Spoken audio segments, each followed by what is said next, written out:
Today, what we are covering is a little offbeat topic, which is reading scientific literature effectively from understanding to synthesis. This is basically targeted towards the postgraduate students in community medicine, where we are expected to read for different purposes, and we'll try to understand from that angle what are the different techniques which can be used to read the existing literature. So, when we are reading, what could be possible goals? If you look at the broader picture, reading can be for entertainment. When we read poems or stories, it could be merely for entertaining ourselves. Reading can be done to seek information, to gain knowledge. Reading, the one of the objectives of reading could be to improve our understanding of concepts or to gain new understandings, understand newer concepts. And then another important objective of reading could be for synthesis of different kinds of evidence which is there and making a judgment about, say, the validity and reliability of existing knowledge. So when you are reading, I think we should have clarity about what our goal is.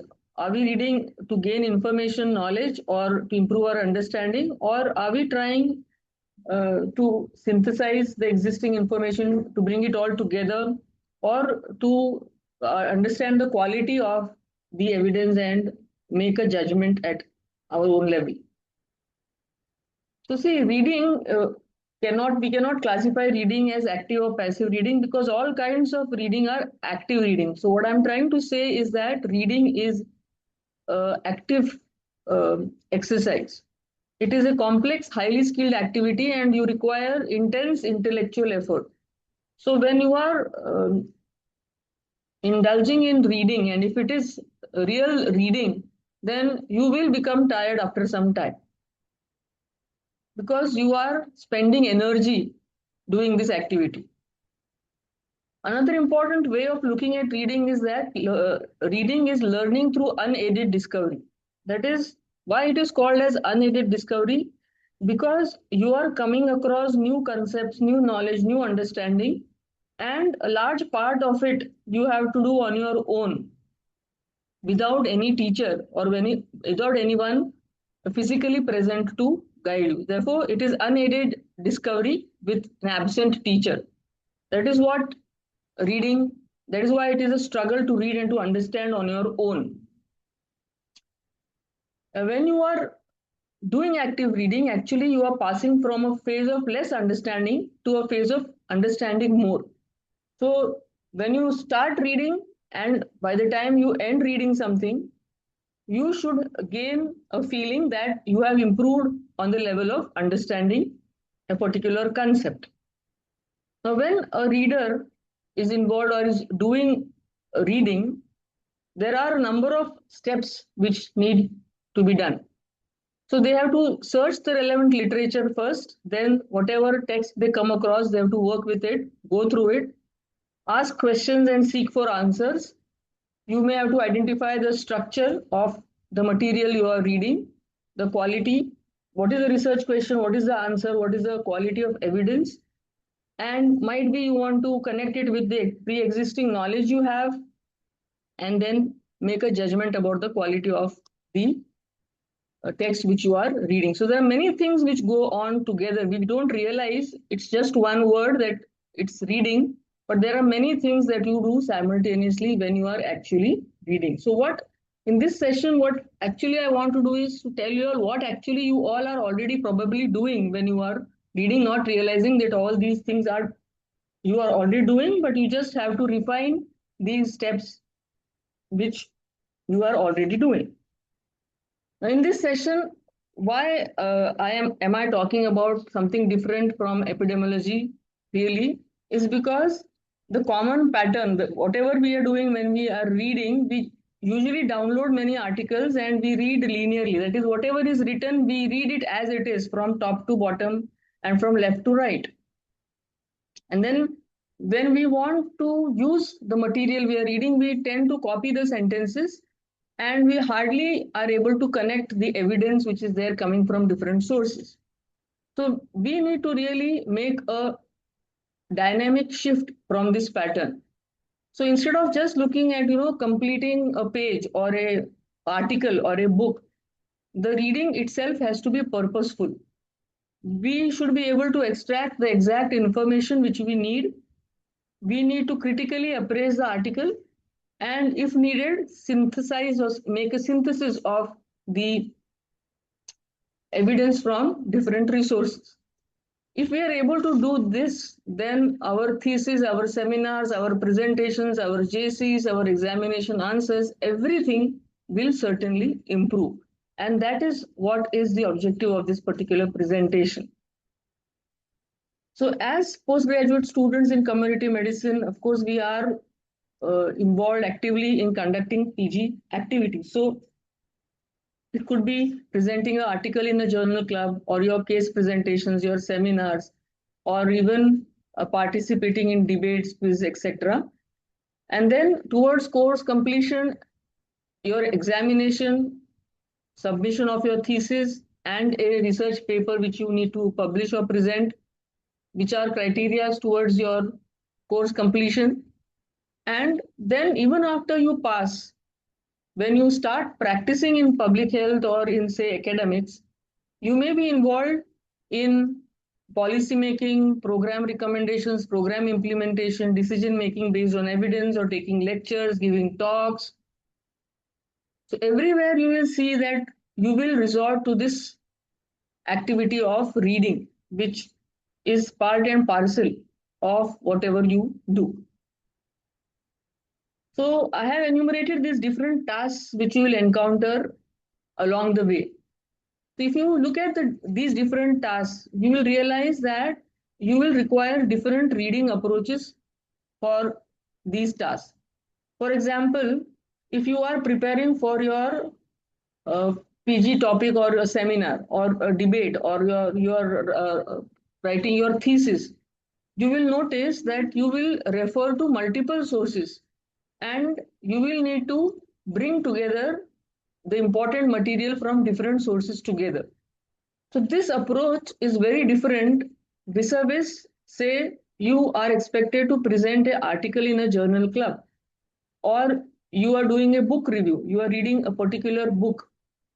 So in these circumstances, what is expected is that you read that one article or that one book in depth.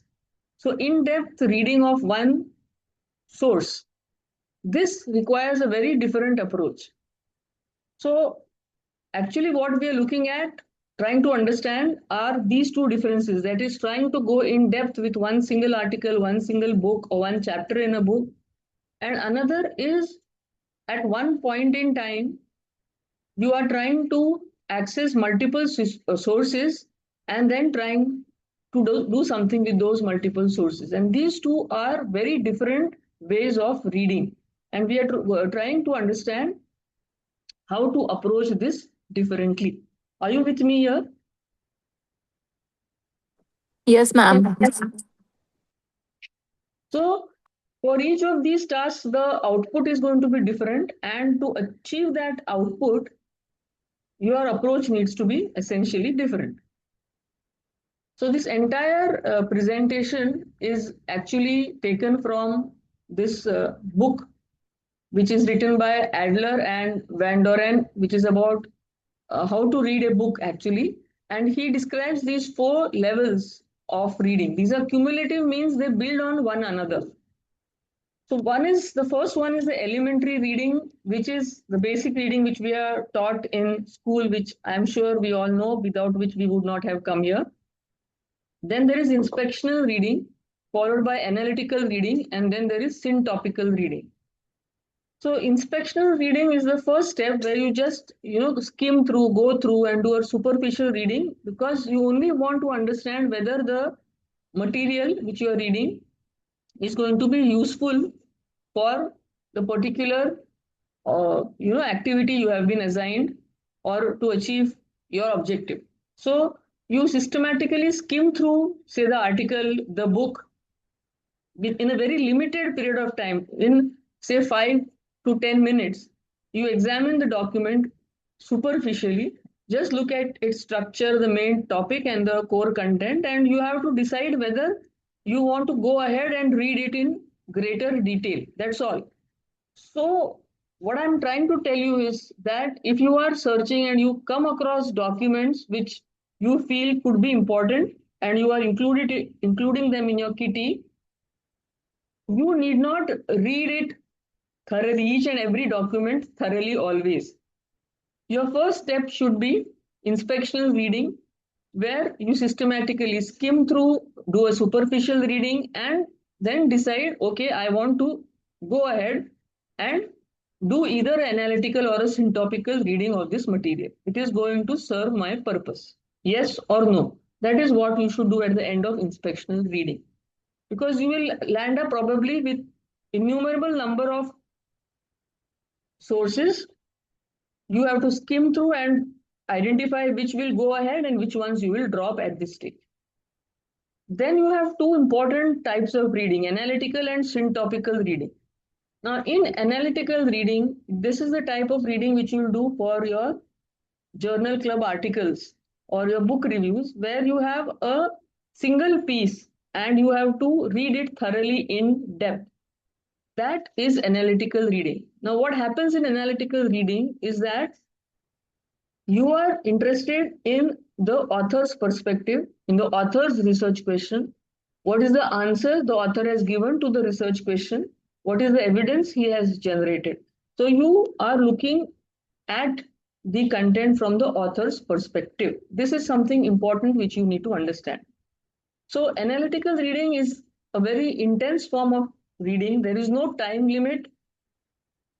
As against in inspectional reading, you may have to read the content repeatedly, in fact, go back and read it again and again until you fully grasp what are the author's questions, what are his answers, and on what propositions and arguments has he made this, inference. And then another important step in analytical reading is also critically analyzing whether you really agree with and accept what the author is saying, what are the possible flaws which are there, what are the limitations.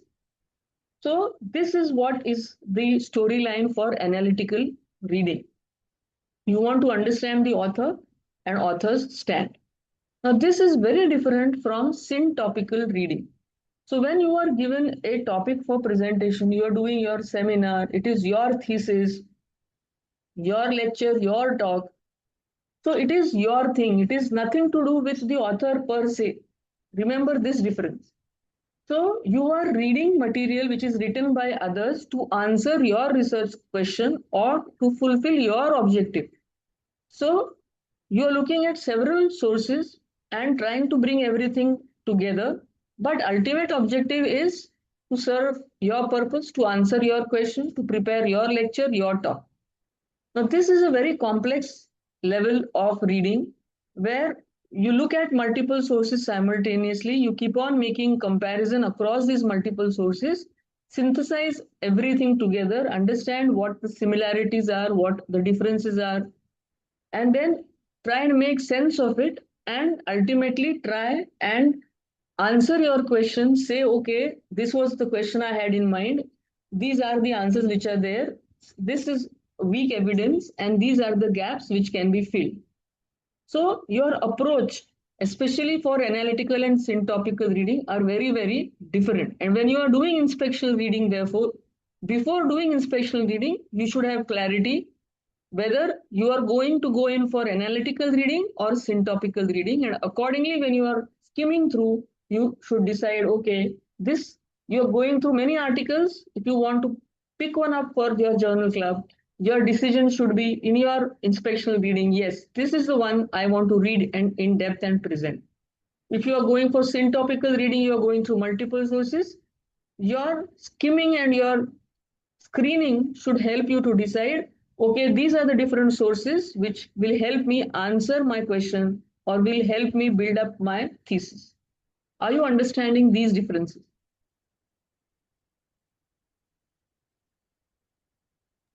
Yes, ma'am. Thank you.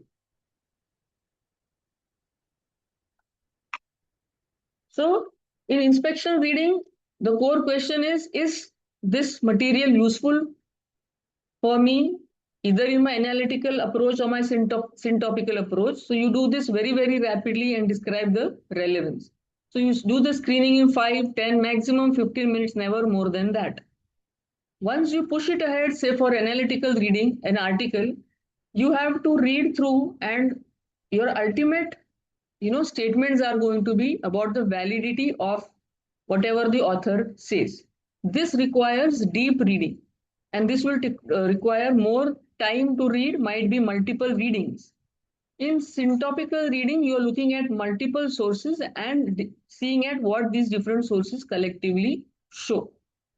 And this is usually done for your seminars, your thesis, or if you want to make a policy decision or make some recommendations for policy. And this is an iterative process, means you move back and forth, you come to a decision, but you move ahead and search for more literature, and you keep tweaking and until you really finalize your synthesis of the existing knowledge. So remember that when you are reading, you will inspect many sources, but you are going to read properly only a few of them which you have identified to be correct based on your inspectional reading. So I've already told you all, if you're preparing for a lecture or for a seminar, your examination, or for your thesis, what do you think is the type of reading you will do? Syntopical. Correct. And if you are looking at an article for a journal club or a book review, or you are reading a book report, Analytical. Analytical. oh yes, analytical reading, which will be your in-depth reading.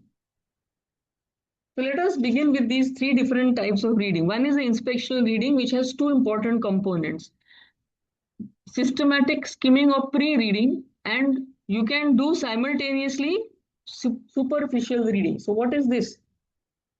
So skimming is going to help you decide whether you want to read the book or the article further or not. So there is very limited time. In a limited time, what you can do is just look at what is the kind of source, whether it's an original article, review article, what kind of article, what kind of book it is, what are the main contentions which the author is making, and then you have to really be aware, fully aware of what you're reading, because it is quick, so more responsibility to know whether it is worth reading carefully or not, which is a major decision you will be making. So what do you look for? So you just look at the title of the article, the abstract. If there are headings, just skim through the major headings, the tables and figures possibly. If it is a book, you look at the index, the table of contents, look at the structure, what are the main headings, and then just skim through the entire book from the first page to the last page and see what the contents are chapter wise. Might be you find a little something interesting, and if there is an executive summary, just read through some major headings of the executive summary, but do read the last few pages of some chapters and the executive summary, because that really helps you to understand what the article or even the chapter or the book is all about. So very superficially, you have to skim through from the beginning to the end to get a gist of what the article, the book, or the report is all about. Now, as you're doing this, actually you already start understanding whether this is going in or is going out with regard to your further reading. So if you get a sense that, okay, no, this appears to be important, then you also do a superficial reading, which is the first full pass, means you read without stopping everything. Now, why I'm saying this without stopping is because when you're reading, invariably you will come across some difficult terminology, some difficult passages, and you cannot make any head or tail out of it. So in inspectional reading, this is not the time to stop and to refer to more literature, to read more on those difficult, keywords, or to look at the dictionary or to consult anyone. This is the time, just read everything that is there and finish it off without keeping the objective that I want to understand everything that I read. I want to understand every word. This appears to be an important article, so I need to know everything, understand every word and page. This should not be what you should insist in this type of reading. So what you should do is read once the broad structure.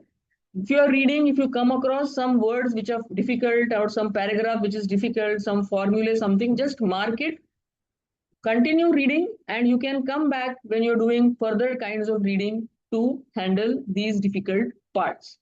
So you should not, you know, just try to analyze every bit and piece of the literature you are handling here.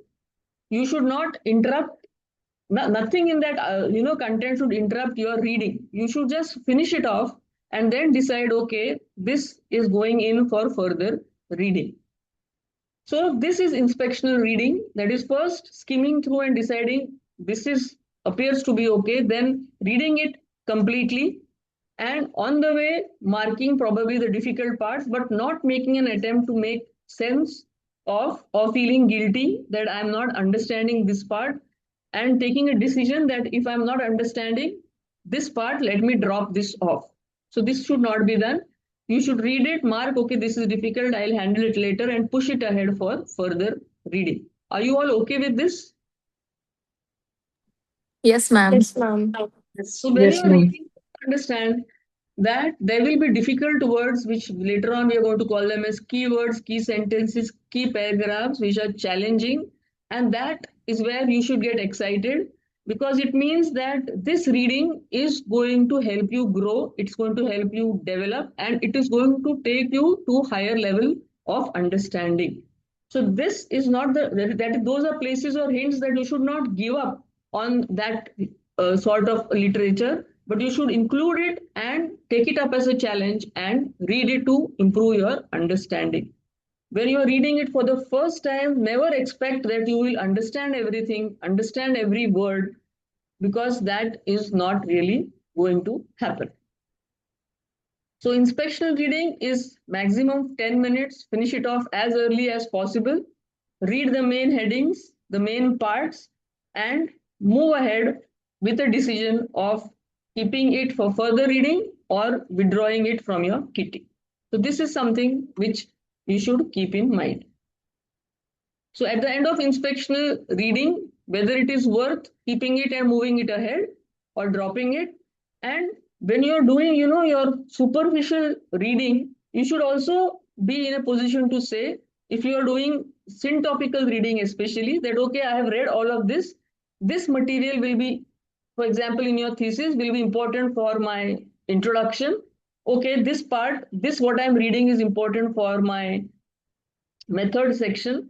So if you can mark that up, that will also help you, because you're doing quick reading, just telling yourself where actually all these different parts are going to be helpful. So your endpoint of inspectional reading could be that I want to keep it, I want to drop it, and if I want to keep it and refer to multiple sources, why do I want to keep it? Even if you do this much, I think your inspectional reading is good enough. Once you have done your inspectional reading, so you have a topic, you have searched and you have come across 20 such articles. You do an inspectional reading and decide which of these you want to move ahead and say do syntopical or analytical reading. So if it is a JC, possibly you have chosen one article only. Now you have to do an in-depth reading, which is an analytical reading of that article. So we are now going to understand what is this analytical reading. So analytical reading, as we discussed, is to be reserved for central important sources. So if it is a single book, a single article, yes, analytical reading. Supposing your thesis goes for review, then the reviewer will do an analytical reading of your thesis. If there is a major guideline or a single report you are reading, that could also be taken up for analytical reading.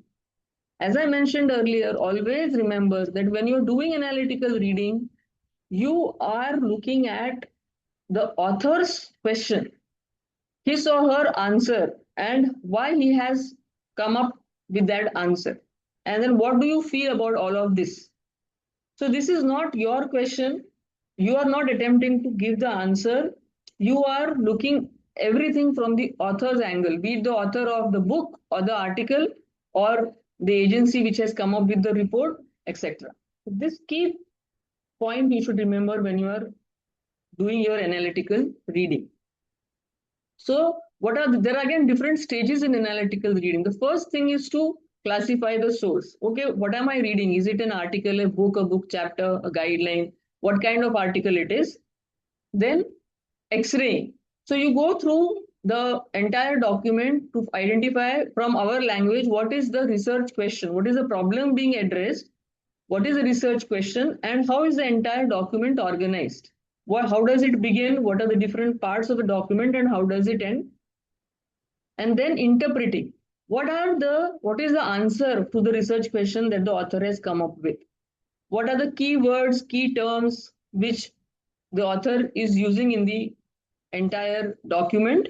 What are the propositions and what are the arguments which the author comes up with? So what are the answers to the research question if you are looking at the article? And then you make your judgment. Do you agree? Are those arguments and are those, inferences drawn valid? Are they reliable and complete? So you have to critically review what you are reading and then make your conclusions and see whether the author is justified in making those conclusions or not. So you may have to reread until and unless you are satisfied that you understand what the author is doing and you are able to make a correct judgment of the entire thing, what the text is putting in front of you. So look at the first, what is the kind of article or the book? Then identify the keywords. Now these keywords are sometimes marked in the text by the author. If it's a book or something, no, they will put a star marks and give a footnote, or it will be bold, or it will be in italics, or sometimes it will be you who will say, okay, these are the words. So keywords are nothing but words which are difficult for you or maybe important for the author. So how to come to terms with keywords or key sentences or key paragraphs means difficult words, difficult sentences, and difficult paragraphs. So you struggle to make sense of these words. So when you struggle and after taking help, you are able to make some sense out of these challenging concepts. That is when we say that you have come to terms with those difficult concepts. So how do you do that is what we'll be seeing. So when you are reading, your job is also to find out these difficult words and difficult sentences and then make sense out of those words and sentences. And then, of course, once you understand everything, then is the time to make a judgment after critically reviewing the content. So I'm going to spend some time to really understand this term of coming to terms with. So when you are reading text, you will come across hard words or difficult concepts. So you will take some time to understand what it all means until you reach a point where you understand and you accept with those difficult ideas after a lot of struggle. That is when you say, okay, I have come to terms with all the difficult words and the text in this particular article. Now, how do you gain that understanding? Do you do it all on your own? Because if you look at the definition of reading, reading says that this struggle and this understanding has to be done by the reader alone. But when I am giving this particular piece a thought, I feel that in our subject, it might be a bit difficult, and I'm going to just try and say, explain why I think so with at least one example. So when you are trying to come to terms with the difficult parts of the article or the book, how can you really understand those difficult words? One is contextual understanding. Okay, there is a difficult word, but when you read what is written before, after that word, read the entire paragraph, you can make sense of what that word means. That is one way of coming to terms with difficult words. The other ones are, of course, that you refer to more documents. okay, this is a difficult concept. Let me read one or two articles on these difficult concepts. Only then I will be able to understand what the author is trying to say here. The third is to discuss with your seniors, with your experts. So if there are difficult statistical concepts, you may discuss those concepts with a statistician and then gain an understanding and then complete your reading and understand the entire document in toto. Are you understanding this concept of coming to terms? Yes, ma'am. Yes, ma'am. So what I'm Yes, trying ma'am. to say is that when you are reading, when you come and when you're reading difficult concept, difficult words, do not give up. Mark them and then make special efforts to understand those difficult words, difficult paragraphs, and difficult sentences. Don't drop it off. And how are you going to make sense of this challenging part is by these three different methods. So use these techniques. So just as an example, if I'm reading this sentence, although the intervention demonstrated efficacy under controlled conditions, limited implementation fidelity, low reach, contextual constraints, and inadequate organizational readiness substantially reduced its effectiveness during routine program delivery. Process evaluation indicated that implementation failure rather than intervention failure explained the observed outcomes. Now, I'm sure at the level you all are, many of you already understand what is there in this paragraph. But just for the sake of it, I'm going to demonstrate how understanding contextually, how do we go about doing this, understanding, contextual understanding. So what do we do? You supposing you are just beginning to understand these words. Just put yourself in that place. So you will just highlight those difficult words. So supposing we say that okay, I don't understand what this efficacy is, and then there is another word effectiveness. So why these two different words? Then there is implementation fidelity. A low reach, I can understand that is low coverage, and then contextual constraints, what is this, and then process evaluation.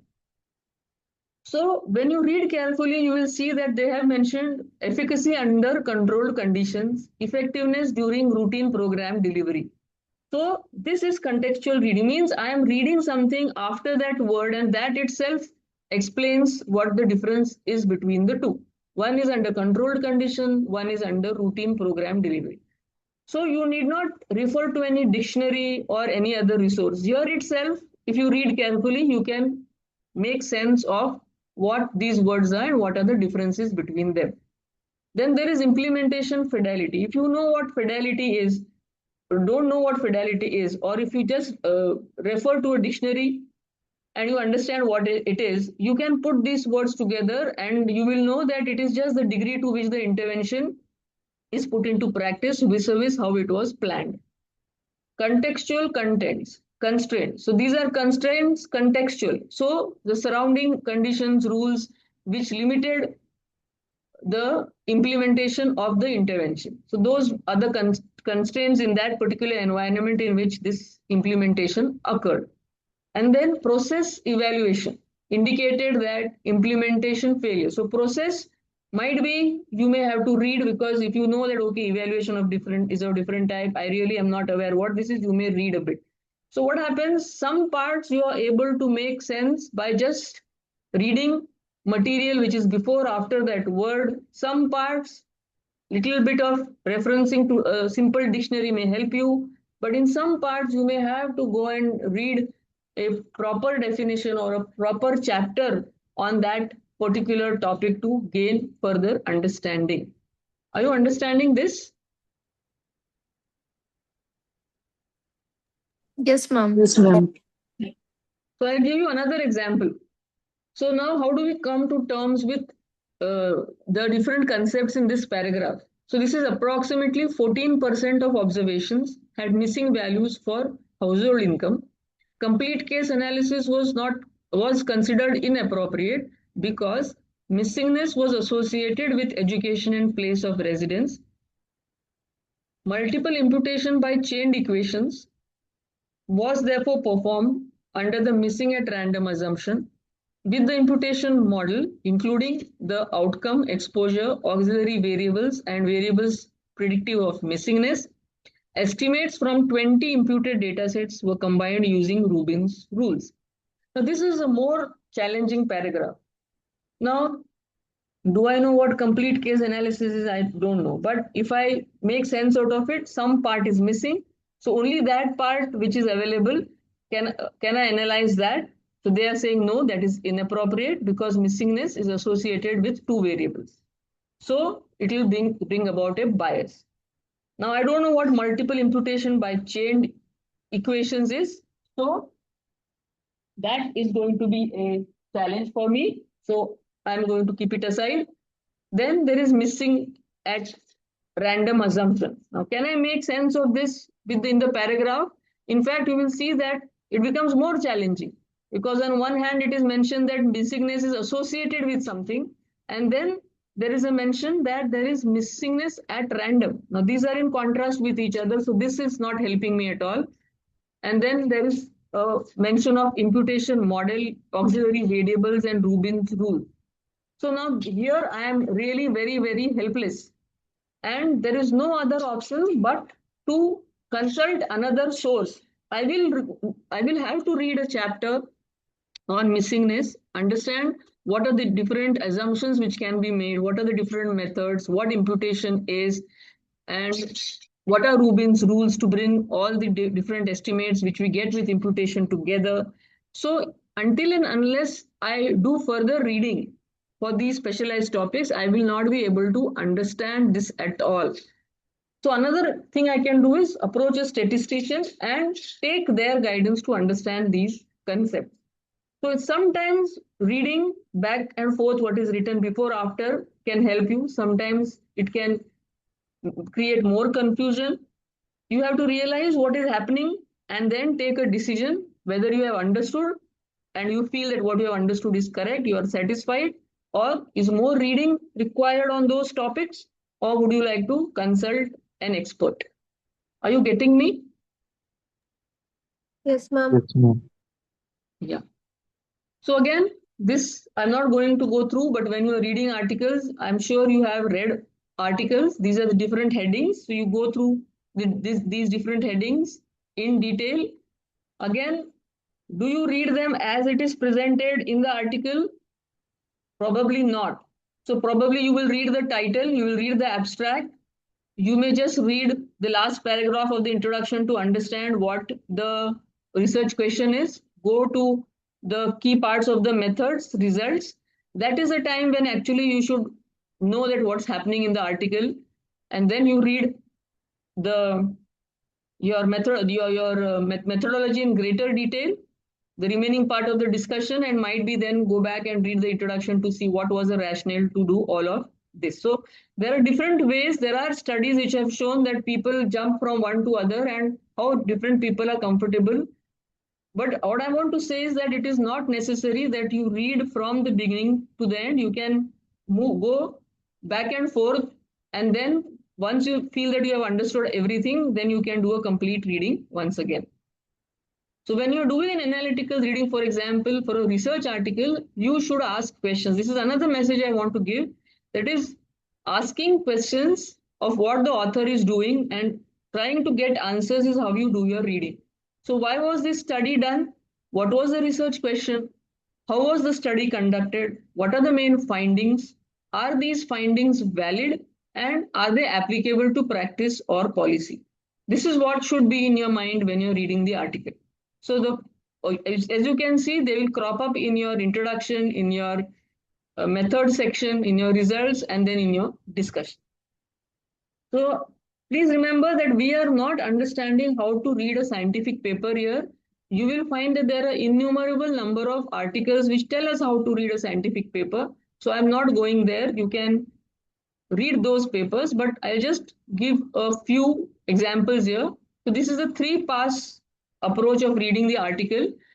So you can read, I have given a reference about what is the first pass all about, and then the second and the third part. This is not specifically for an article in medical sciences or public health. This is any general article. Then you have this Q P by C method, in which you first ask, you just read with specific questions in mind, looking for answers as the questions which we mentioned earlier. But as you read the questions, you also come up with, your answers. So you do a kind of prediction that this is the way I will design. These are the kind of figures, tables I would like to see. And then you see what actually the author has done and make your comparisons and make your conclusions. This is very, very challenging, but this is another kind of active reading as far as research articles considered.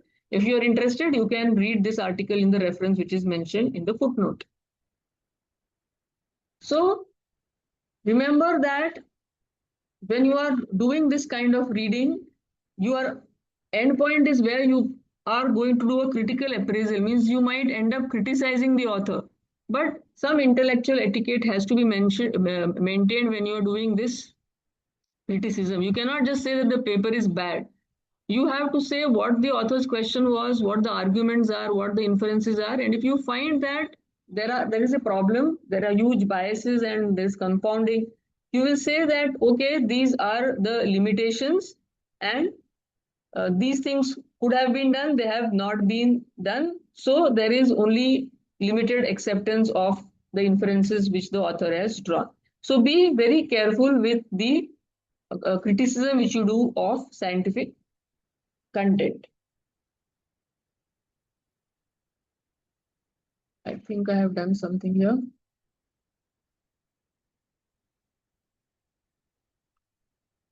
Now, if it's a book review, then of course you would like to know who the author is. It is written for what kind of audience, what is the problem they are dealing with, and then the argument and the propositions which are there. How is the book organized is the first thing you see.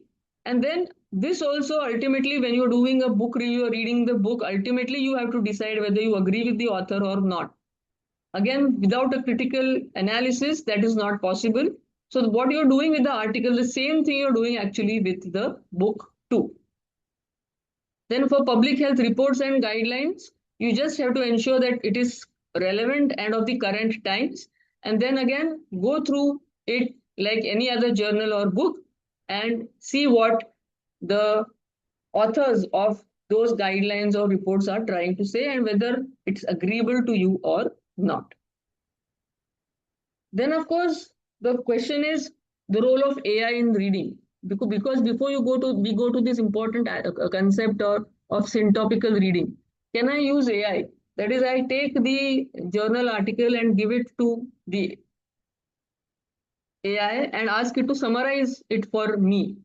Will that help? Why do I need to do the in-depth reading myself? So might be AI can help you find papers, but not, again, you know the limitations of finding authentic papers. Summarize the abstracts. The abstract is already a summary, but if you still want to simplify it, if there are difficult terms, yes, if there are difficult terms, if you want to understand those difficult terms, AI may help you. If you want to compare the broad themes or you want to draft some text. But one thing you should remember is that you still have to judge the relevance of the article. The AI will never be able to do that. Methods and results are important because the limitations you will be able to identify, the ones which you identify, AI as of now will not be able to really identify, nor will it be able to comment on the validity of the findings. And then, of course, the local context, generalization, and the application to a given context, it is you who will be able to do it. And then if you are using all this content in an exam or for a talk, then in your thesis, remember that all that is your stuff. So you are responsible for the content. You are responsible for your defense. So you need to defend your content. This the AI will not do for you. So one has to be really careful. And I think what I'm trying to say is that there is no other option, than as far as reading is considered. We need to read. You can take help in bits and pieces, but we cannot give up on reading. And that's why this topic today. So are you understanding at least the first two types of reading, the inspectional reading and the analytical reading, which I hope you will take up when you do your next JC correctly? Yes, ma'am. The next one is syntopical reading. Can anyone tell me what this syntopical reading is? Ma'am, when we are using multiple sources, gather all information, and then we'll have a conclusion part, like what all the different things are giving. Correct, correct. So see, you are going to use this in many places, so please listen carefully. So in your seminars, in your thesis, in your examination, in your talks, lectures, or whenever you want to refer to multiple sources. The key thing, how is this different from analytical reading, is you are answering your question. You have your own agenda and you have to serve your purpose with this reading. You are not trying to understand any author here or author stand here. This is how analytical reading and syntopical reading are. This is the core difference. They are different from each other. You are not passively following any author. You are controlling your question and you are going to answer this question your way. So for this, you are reading across multiple sources, many studies, might be books, guidelines, and then there are, when you're doing this, this heterogeneity which is there, that becomes a challenge. And we are going to discuss this in the upcoming slide, how to handle all of this heterogeneity or the variety which you have to handle in at one go. And then the challenge is to synthesize this. How do you bring it all together? That is another challenge in syntopical reading. Again, remember that when you are doing this syntopical reading, what is the unit? The unit of your understanding, the organization of all the material is not the author. It is always the public health question, your topic. And that is also what I'm going to demonstrate in the upcoming slides. So in syntopical reading, you are consulting multiple resources. You are looking at multiple types of resources. So it can be articles, books, different types of articles, guidelines, some websites. The styles will be different, vocabulary will be different, the criteria which are used for different variables will be different. So a lot of variety. How do you handle all of this is what you need to think. So again, we saw coming to terms in analytical reading. So in syntopical reading, along with those kinds of challenges, there are other things which you have to come to terms with. For example, the words, there could be different words which are used, the terminology used could be different in different articles and different books. So you have to think, say adherence, in somewhere it is mentioned adherence, somewhere they say compliance, then the criteria is different. They say malnutrition, but malnutrition could mean so many different things. You are interested in physical activity, but each of these articles you are reading is reporting physical activity differently. Then what do you do? So you have to then have a mechanism of coming to terms with different words, different terminologies, different concepts, and different criteria also when you're doing syntopical reading. All of this you should gain clarity and mention when you synthesize your resources. So again, these are just examples of the terms which are there and how the different articles could mean different things and use different criteria for these different terms. And you are referring to all of these and trying to bring it together. So how do you do all of that? So you have to give a thought how you will be clear and transparent about your synthesis. So this is something which you should remember, coming to terms in a different way for syntopical reading. So in syntopical reading, the first thing is to decide what is your reading material going to be. Then doing your inspectional reading, identifying all the material which is going ahead for syntopical reading. Now in syntopical reading, if you have found say 10 different articles, remember that you do not read each and every article in depth. So you need not do analytical reading of everything. So if you have identified, so you all know probably because you will be having 50 or even 100 references in your thesis. So no one is expecting you to read everything in depth because you are expected to syntopical reading. That is within that book, within that article, you have to identify relevant passages which will be important for you to answer your question. Again, here you will have to frame your questions. So just like you had a set of questions in your analytical reading, for syntopical reading also you will have to frame your questions and see whether there is material to answer those questions. And then of course you try to bring all of it together and try and answer the question, come to a consensus. And if not, you say these are the different differences. There is a lot of difference. I cannot bring it all together. This is one of the limitations. These are unanswered issues. These are gaps which need to be filled. So in syntopical reading, we do not ask what the document is saying. You want to see what part of the document is going to help me with my work. Are you able to gauge these differences? Yes, ma'am. Yeah, thank you. Again, an example.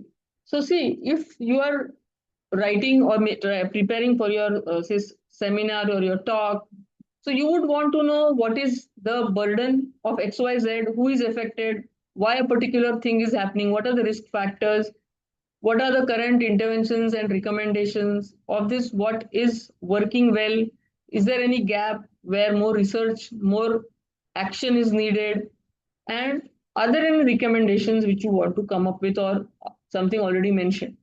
So you will refer to different resources for these different questions. So you may go to some reports for the burden. You may look at some survey tables or some local data. Might be you might get it from some website for who is affected. For risk factors, you will have to read some original articles. For the recommendations, you may have to read the guidelines from the website or WHO website. So you have to understand that for each of your questions, you have to now look at specific types of resources. So this is something also which you should know what kind of resources you need and what are the variety which needs to be covered for preparing your reading. Again, just an example of the same previous thing, a concrete example of anemia adolescent girls.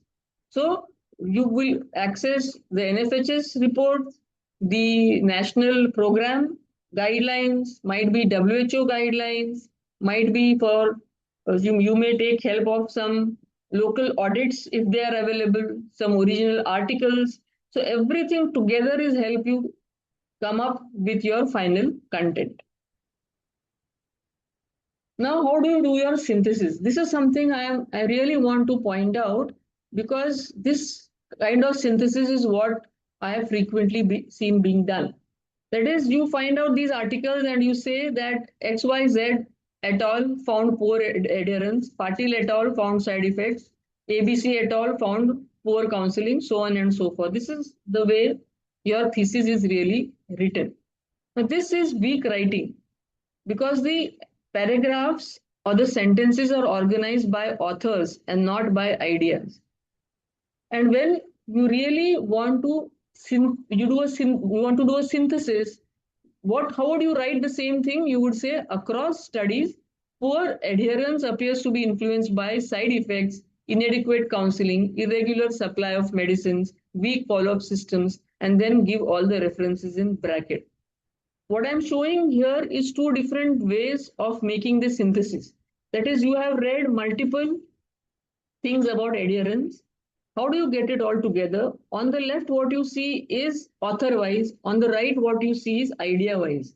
So the one on the right, where you make a synthesis based on ideas, is what is real syntopical reading and synthesis all about. Do you understand the difference? Yes, ma'am. Yes, ma'am.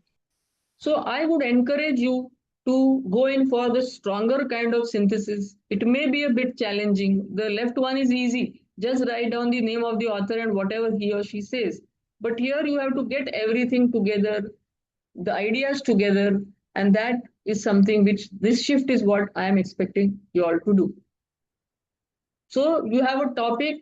You have to first, when you're doing syntopical reading, make a structure of the topic, identify the questions for each of these, major topics subtopics you have identified. Do your review of literature. When you are reading, you might come up with some additional topics which need to be added, subtopics, that is, the headings.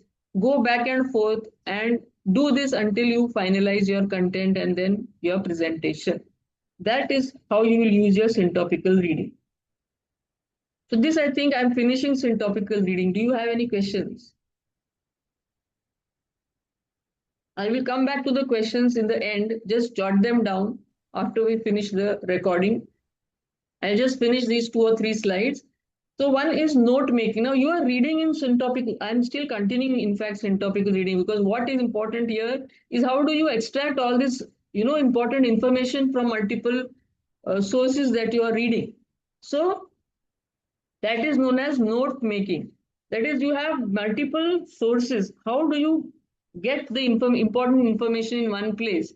So one way is to have paragraphs for each, one sheet per source or one paragraph per source. So say you are making one page for every source. So you write down what is the citation, why did you read it, what is the type of source, what are the key findings, and where actually you are going to use those findings. There might be a link to that source. So one page for one source, the key points which you want, you note it down, jot it down for that source. Another way is this matrix. That is, you have say Excel sheet, or in your Word you make a table, and for each source you find out you mark out what is the question this particular source is helping you answer, where exactly it is located, what it is trying to say, and how you can go back to that part if you want to refer to it further. So what, when you're reading multiple sources, you have to get it together either in page wise, paragraph wise, or in the form of a table, so that everything is in one place and it helps you to make a synthesis of the relevant parts together. These are again techniques of syntopical reading. Then, of course, you have to be awake when you are reading. You have to keep yourself awake and energetic and focused when you're reading. So you have to read actively. For that, you have to annotate or make some markings.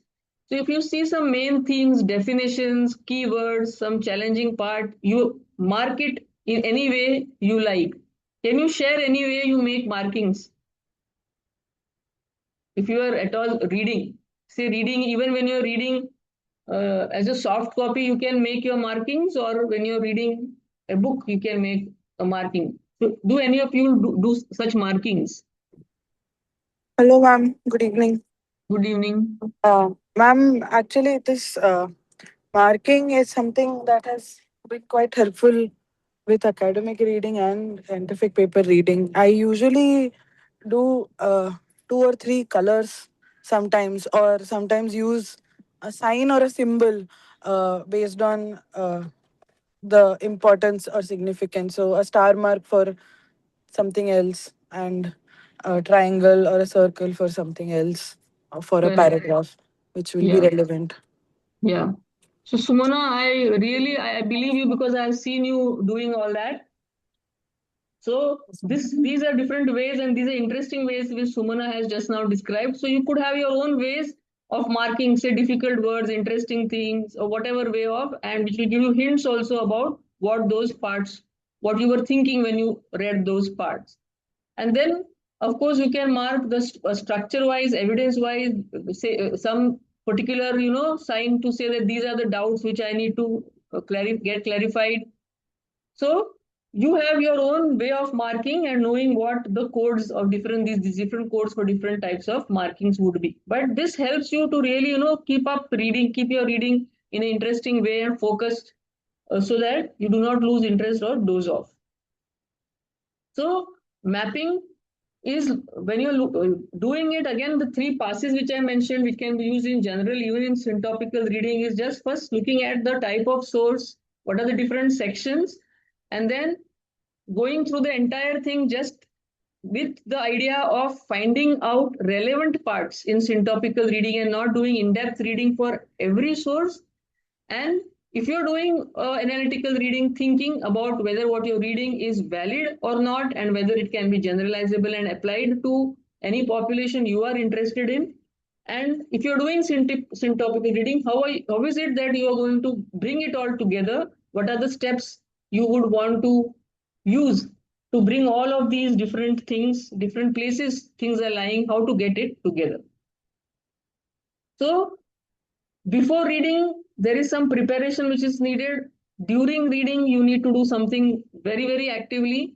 And after reading, there are a few things which need to be done before you wind up your reading activity. And this is what this reading workflow of reading is what is mentioned. You can go through this particular this slide uh, with some time which you have in the future. I'm not going to go into the details. So remember that the take home message of this particular presentation is you need not read every document which comes your way because you feel it's related to your topic. Your job is to first read quickly and decide on its relevance. If you want to go in for analytical reading, do a in-depth reading, then remember that one thing you should be able to do is summarize what you have read in your own words. This is a key thing in both syntopical and analytical reading. If you have read, if you have understood, you should be able to explain it to someone in your own words, in simple words. Then you say, okay, you have done analytical reading, in-depth reading, and for syntopical reading, you have understood what part you have read in that particular article or book. And then, of course, reading across sources, that is your syntopical reading, is where you want to answer your question. You are searching for evidence before you formulate your own answer to your own question. These are all different things which come up. This, of course, I told you is from the book on how to read a book. So you can also go through and read this book if you have time, which really talks of all of these different levels of reading. What I have done is only to uh, tweak it a bit and to convince you all that understand that as postgraduates and as residents, you have to first gain clarity about why you are reading and then decide about what you want to read and how you want to go about what should be your approach when you are reading the material you have chosen to read. So I will stop here and you can actually share your experiences or you can ask questions.